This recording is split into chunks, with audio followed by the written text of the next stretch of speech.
헌혈을 하면 좀 살이 빠지는 거 아닌가요? 이 피를 판다. 아니네요. 나 기분 좋은데 어. 이런 기분 좋으면 괜찮아요.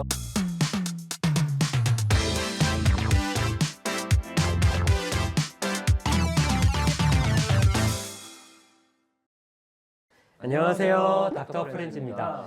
사실 헌혈에 대해서 오해를 하고 계시는 분들이 굉장히 많습니다. 생각보다 많아요. 두 분도 많이 들어보셨을 텐데 헌혈 좀에 대한 어떤 루머, 네. 오해, 편견 하나씩 좀 얘기 좀 해주세요. 헌혈하면은 예. 피가 부족해지고 그 피를 만드는데 에너지가 많이 들어가니까 아하. 건강이 나빠진다. 음, 이런 얘기는 진짜 많이 들었어요. 많죠. 완전 이상한 소리네. 이상한 소리죠. 네. 우리 내과 전문의도 이상한 소리라고 얘기를 해주셨는데 네네. 사실 전혀 아닙니다. 음. 우리 몸에 있는 이 혈액량은 남자의 경우 체중의 8% 정도, 여성분들의 경우에는 7%, 전체 혈액량의 15%는 사실 비상시 갑자기 맞아요. 혈액이 부족해지는 때를 대비해서 미리 여유로 가지고 있는 부분이거든요. 맞아요. 그래서 사실은 헌혈은 그 여유분에서 조금 사용을 하는 거기 때문에 헌혈하고 충분히 휴식을 취하면 건강에 아무런 문제가 없습니다. 맞아요. 그리고 정상적인 면역 기능에도 아무런 영향이 없기 때문에 좀 걱정을 안 하셔도 될 것 같고, 우창 선생님 또 내과 의사로서 좀 많이 들어본 루머, 좀 이게 너무 이건 말도 안 되는데 이런 루머. 이 수혈이 아니라 헌혈을 할 때 어쨌든 주사를 바늘을 꼽잖아요. 그래서 이런 것과 관련해서 혹시 이 이 헌혈 과정에서 어떤 질병 같은 게 나한테 옮기진 않나요? 이런 걸 걱정하시는 분들 계시더라고요. 네. 그러니까 어쨌든 헌혈 시에 뭐 이렇게 바늘도 사용하고 이러다 맞아요, 보니까 맞아요. 네. 옮기는 거 아니야 이렇게 생각하실 수가 있는데, 헌혈에서 사용되는 모든 기구는 그렇죠. 무균 처리가 되고요. 아, 이거 너무 당연한 맞아요. 거죠, 진짜. 한 번 사용하고 폐기 처분되는 생각보다 의료기구는 한 번 사용하고 버리는 경우가 진짜 많아요. 많아요. 특히 어디 들어갔다, 아. 몸에 들어갔다 이러면은 다 일회용이에요. 맞아요. 네. 그래서 헌혈로 인해서 다른 질병에 감염될 위험성이 전혀 없고요. 네. 그리고 또 제가 들은 얘기는 네. 우리는 사실 공짜로 헌혈을 하는 거잖아요. 그렇죠, 그렇죠. 사회를 네. 위해서, 네네. 아픈 사람들을 위해서. 근데 이 피를 판다. 저 들어봤어요. 그쵸? 그럼 팔아서 돈 번다. 돈을 번다. 그러니까 초코파이 주고 하는 거다. 맞아. 네. 이런 그러니까 거기선 돈을 벌고 파는데 우리한테 초코파이나 영화 티켓만 준다. 막 이런 얘기들이 있거든요. 네. 근데 사실은 뭐 이거는 말도 안 되는 소리입니다. 네. 혈액관리법이라는 게 있어요. 어쨌든 법을 어기면 큰일 나는 거잖아요. 혈액관리법 제3조에 누구든지 금전, 재산상의 이익, 기타 대가적 급부를 주거나 주기로 하고 타인의 혈액을 제공하거나 이를 약속하여서는 아니 된다 라는 조항이 있기 때문에 대한적십자사는 헌혈로 모인 혈액을 판매하지 않고요. 아, 혈액 수가로 받는 비용은 뭐 인건비, 그렇죠. 의료용품, 뭐 기념품, 또 뭐 이런 헌혈의 집을 또 운영하는 어떤 시설 임대료 등의 혈액 관리 운영을 위한 항목에서만 사용을 하기 때문에 사실은 이걸 뭐 판매해서 돈을 번다, 이거는 사실 말도 안 되는 부분이라고 생각하시면 네. 될 것 같고요. 또 우리가 헌혈한 혈액이 정말 안전한지 그렇죠. 이럴 때 검사하는 비용도 사실 이 수가에 다 포함이 돼 있거든요. 아, 그리고 우리나라에서 이제 책정된 혈액 수가 OECD 주요 국가랑 비교해도 4분의 1 수준으로 낮아요. 네. 낮은 혈액 수가 안에서 어쨌든 이런 많은 일들을 또 하고 있기 때문에 여러분들의 헌혈이 뭔가 단지 생명을 살리는 일에 그치지 않고 뭔가 안전하게 수혈을 위한 뭐 철저한 검사와 관리로도 이어지기 때문에 걱정하지 않으셔도 될 것 같습니다. 저도 이제 재미있는 이야기를 한번 들었던 적이 있는데, 이게 당연히 헌혈을 하면은 피가 내 눈에서 나가잖아요. 내 보는 상황에서. 그렇죠. 예, 그런 다음에 체중을 재거나 이러면 당연히 그만큼의 무게가 적게 나갈 거 아니에요. 그래서 헌혈을 하면 좀 살이 빠지는 거 아닌가요? 이게 마치 지방 흡입한 것처럼. 그러니까 그렇게 생각하시는 분들이 있더라고요. 그렇죠.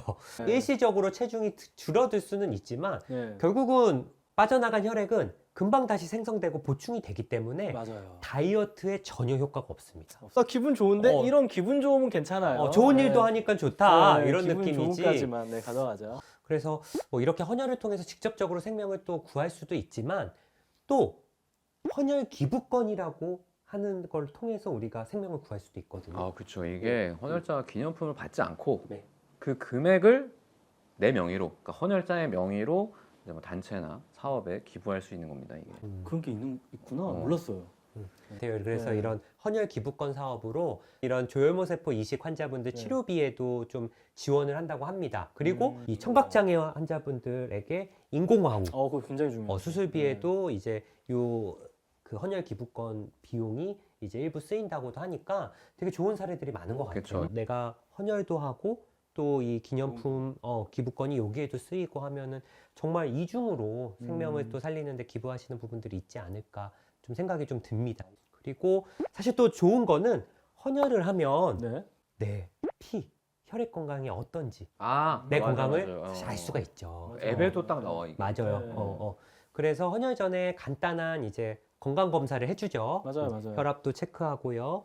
또 맥박, 네. 혈색소, B형 간염, C형 간염, HIV 검사까지도 할 수 있기 때문에 사실은 너무 좋습니다. 그렇죠. 네, 이게 뭐 그쵸. 헌혈도 하고 음. 건강도 알아보고 네. 뭐 일석이조 맞습니다. 그런 느낌이죠. 그리고 진짜 유명한 건 이제 자원봉사를 인정을 해줘요. 자원봉사. 자원봉사. 예. 자연봉사. 자연봉사 네. 아니에요? 헌혈을 하면 자원봉사 시간을 인정을 해주는데 오, 헌혈 한 번에 한 몇 시간 정도 인정을 받을까요? 두세 시간 해주시나요? 4시간. 오, 많이 해주시네. 네 시간. 4시간 힘든데. 예. 오, 이거 헌혈할 때마다 계속 인정해 주시는 그렇습니다. 오, 봉사 시간 다 채울 수 있겠네요. 그러니까 성분 헌혈이면 24면 4 곱해봐요. 그럼 100시간 훌쩍 넘어가는 거니까. 그러네요. 100시간은 안 넘네. 96시간이네요. 군입대할 때도 가산점이 있습니다. 그래서 접수 마감일 기준 최근 1년 이내까지만 인정을 해주고 최대 8점까지 준다고 하고요. 8점은 이제 클 것 같다. 대한적십자사도 이런 부분을 계속 노력을 하는 것 같아요. 어쨌든 헌혈자분들이 자발적으로 기부를 해서 어떤 사회적으로 많은 어떤 혜택이나 뭐 이런 것들을 조금 하시려고 여러모로 노력을 하는 거라 저는 앞으로 점점 이런 부분이 좀 확대가 되지 않을까 생각이 좀 들고요. 그리고 공무원 분들이나 공공기관 근로하시는 분들은 헌혈을 하시면 공가 사용이 가능하고요. 그래서 이 헌혈 공가제는 직원이 근무 시간 중에 헌혈에 참여하는 경우 그 시간을 근무한 것으로 인정을 해서요. 별도의 휴가나 조퇴 처리하지 않고 헌혈에 참여할 수 있기 때문에 사실은 뭐 이쪽에 종사하시는 분들은 기왕 헌혈할 거 이런 공가를 좀 적극적으로 좀 사용해 보시면 좋을 것 같고요. 그리고 뭐 헌혈하시면 여러 가지 또 문화 혜택도 받을 수 있습니다. 그래서 헌혈하시는 뭐 그런 거 인증을 하면 문화시설 할인이나 음식점, 맞아. 서점 할인, 맞아. 관광 투어 입장권 할인 등 여러 가지 프로모션 참여하실 수 있고요. 그리고 또 진행 중인 프로모션은 또 계속 바뀌니까 대한적십자사 혈액관리본부 홈페이지에서 언제든지 확인해 볼 수 있습니다. 예. 사실 이렇게 헌혈을 하면 얻을 수 있는 여러 가지 뭐 혜택들도 좋은데 그럼요. 사실 가장 인상 깊은 거는 헌혈을 진짜 꾸준히 하시는 분들 계시거든요. 맞아.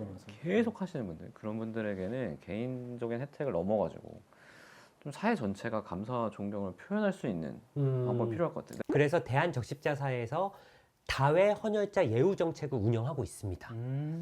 꾸준히 헌혈에 참여해온 분들에게 감사를 표하면서 헌혈 유공패를 수여하는 제도가 역시나 마련돼 있다고 합니다. 진짜 대단한 거지. 이거. 한 몇 회부터 줄 것 같아요? 한 30회, 40회? 정확해요. 네. 30회 이상이면 그러면 30회 힘들거든. 그게 쉽지 않을 것 어려워요. 같잖아. 30회 이상이면 은장, 50회는 은이 나왔죠? 금장, 네. 100회면 명예장, 아, 200회면 명예대장, 300회 이상이면 최고 명예대장이에요. 그러니까 이게 체계적으로 잘 되는 것 같아요. 그냥 몇 번 했습니다. 이렇게 그냥 기록을 말해주는 게 아니고 마일스톤을 정해가지고 이제 명예와 공로 같은 걸 인정해주니까 이런 게 있으면 사실 다르거든요. 사실. 이거는 어딜 가나 자랑을 할 법해요, 사실은. 또 그뿐만 아니라 이 블러드 도너 컬렉션이라고 해서 헌혈 30회부터 500회까지 구간별 누적 횟수에 따라서 단계적으로 이렇게 12단계까지 수여되는 배지도 드리거든요. 그리고 마지막으로 전혈 100회 이상 또는 헌혈 400회 이상을 달성한 분들에게는 헌혈 유공자의 집 명패도 딱 수여된다고 합니다. 그러니까 이게 본인이 내가 얼마나 지금까지 많은 분들에게 이렇게 좋은 영향을 끼쳤는지를 한번 이렇게 좀 리마인드하는 것도 되고, 정말 사회적으로 정말 이 가치 있는 행동을 한 사람들에게 어떤 명예를 사실 주는 거잖아요. 근데 이게 진짜 병원에서 일하다 보면은 정말 이분들이 얼마나 가치 있는 일을 하시는 건지 느껴지거든요. 이 헌혈된 피들이 어떻게 사용되는지 사실 모르시잖아요. 그런데 이 병원에서 수혈을 받으시는 분들, 그리고 이걸 처방하는 의료진들은 알아요. 누군가의 선의로 여기까지 오게 됐다라는 거, 그리고 이게 누군가의 생명을 살릴 수 있다는 걸 아니까 이런 게 진짜 너무 좀 필요한 것 같아서 너무 좋네요. 네. 그래서 사실은 뭐 오늘은 헌혈과 수혈에 대해서 저희가 좀 알아봤고요. 뭐 이제는 좀 헌혈에 대한 오해 이런 게 좀 풀리셨으면 좋겠고요. 또 헌혈하시는 분에 대한 어떤 여러 가지 예우도 계속 해드리고 있다는 거 영상을 보신 분들은 좀 아셨으면 좋겠습니다. 그래서 헌혈은 정말 생명을 살리는 어떤 실천이거든요. 그래서 오늘 영상을 보신 분들도 좀 함께 해주시면 좋을 것 같습니다. 저 너무 좋죠. 감사합니다.